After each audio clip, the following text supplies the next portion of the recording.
વાત કરીએ આપણે આણંદની તો પેટલાદમાં કોમ્યુનિટી હોલ ખાતે જેમ ગ્રુપ દ્વારા 5મો સમૂહ લગ્ન સમારોહ યોજવામાં આવ્યો હતો, જેમાં 7 યુગલોએ પ્રભુતામાં પગલા પાડ્યા હતા।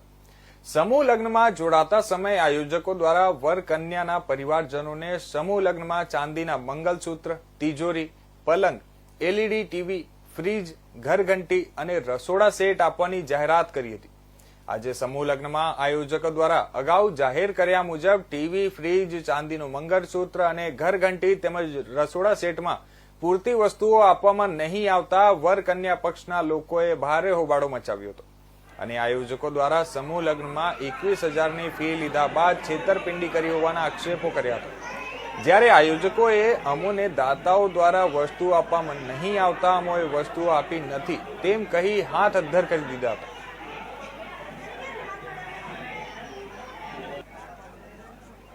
અને આજે જે પ્રમાણે સમૂહ લગ્નની અંદર જે ઘટના બની છે, શું કહેશો એ વિશે? જી સર, મારું નામ વિજયભાઈ તખતસિંહ પરમાર, મારું આણંદ બોરસદ અને મારું કામ છે, મારું દેવન છે અને પ્લસ મારું જે મારા ભાઈના જે મેરેજ હતા ને, જે સમૂહ લગ્ન પેટલાદ જે NCVC રોડ જે સમૂહ લગ્ન હતું ને, જે આયોજિત પરમાર હતા ને, અને જે આયોજિત પરમારમાં કરવામાં આવ્યું નથી સાહેબ। જે મેન વસ્તુ જે ભારે વસ્તુ ખરીને જે તિજોરી છે અને રસોડા પૂરો સેટ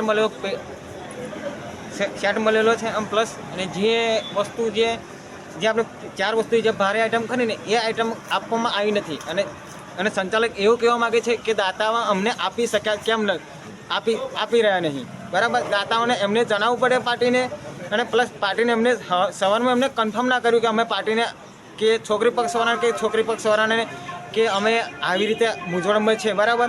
તેમને આપવું જોઈએ કે જણાવવું પડે ને, તો એ પાર્ટીને જણાવવાનું કેમ નથી આવ્યું? મારો કહેવાનો મિનિંગ એવો છે કે એલસીડી છે, એલઈડી હતી, ફ્રીજ હતી, ઘરઘંટી હતી અને ચાંદીનું મંગળસૂત્ર, અને ચાંદીનું મંગળસૂત્ર એ લિસ્ટમાં હતું પણ અમને આપવામાં આવ્યું નથી। 4 વસ્તુ કહેવામાં મિનિંગ